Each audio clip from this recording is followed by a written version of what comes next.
Hey everybody, this is Rainbow Reviews. Today I'm reviewing a show on HBO Max called Lovecraft Country. Now, I saw this while browsing through HBO Max a few days ago, and it looked really good. I saw that it was made by J.J. Abrams and Jordan Peele, and I'm a fan of both of their works, so I was really excited to check this out. And the story is like a really different story, and I'm going to recap it real quick. So the story is in 1954, Atticus Turner, a black man, is a veteran of the Korean War. He receives a mysterious letter from his father. Atticus, along with his friend Letitia and his uncle George, travel across Jim Crow territory to find his father. Things quickly escalate to a supernatural degree. Now this story really hooks me in. I love, like, you can tell Jordan Peele worked on this because it's got racial themes mixed with supernatural and monster horror. And I really like that newly forming genre, and I was really excited to see this. So, it's called Lovecraft Country, and that name Lovecraft might sound familiar to some of you. So, H.P. Lovecraft was a writer, and he wrote a lot of sci-fi novels and supernatural things, and the creators worked this into the show itself. That's where the supernatural aspects come in. And this show really outpours the racial tension. Like, it is super high. And I've only watched the first episode. Like, but the racial tension, it's really high, and that's the point. And it really comes across strongly. It really puts into perspective how racist most of the country was back then, especially in Jim Crow territory. The mix of racial tension and monster horror, in my opinion, they don't immediately mix seamlessly together in this episode, but I think if anyone could mix them together, it would be Jordan Peele himself. For those of you who have seen his other works, such as Get Out and Us, you know that he can mix those themes really well.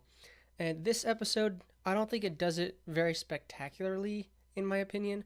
The monster stuff really comes out of nowhere, and it all happens in like the last eighth of the episode.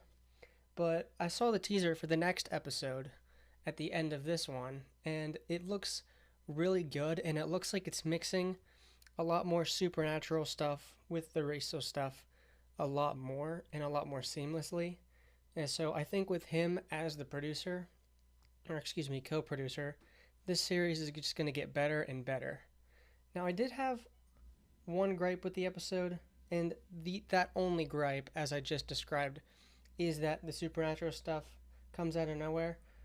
Like, I'm not going to spoil too much. This is going to be a generally spoiler-free review, but the the monsters come out in the last eighth of this episode, and they don't have any like foreshadowing, or if they did, I couldn't tell it was there.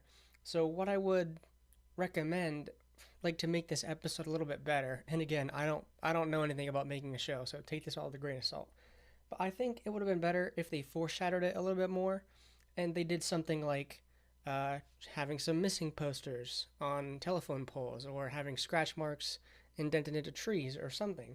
That would have really heightened the tension, and it would have been the payoff. It would have made the payoff way better. But still, that's a minor gripe. Uh, so in general, I think this first episode is a great one. It really sets the groundwork well.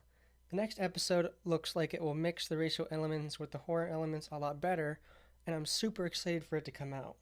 It releases on HBO Max this Sunday, the 23rd. And if the rest of the show is this good, it'll go in the A tier on my tier list. It's an awesome show. Really, you should check it out. I know I really went over like the one gripe I had in this review, but really it's a super small complaint. And I think it's one of those things that if you watch this episode over and over, it'll just get better and better. And you'll notice a lot more because not a lot of the story is immediately clear when you watch this. I had to go back a couple times and remember people's names and, figure out who's who, what they're trying to do. But once you get it and get into it, I think this is going to be a great show on HBO Max. So yeah, this was more of a short form review. I'm probably going to do reviews of individual episodes and then maybe do like a mega review or a big review at the end of the whole series. So let me know in the comments if you've seen Lovecraft Country and if you want me to review more episodes, because I will. So thanks for watching.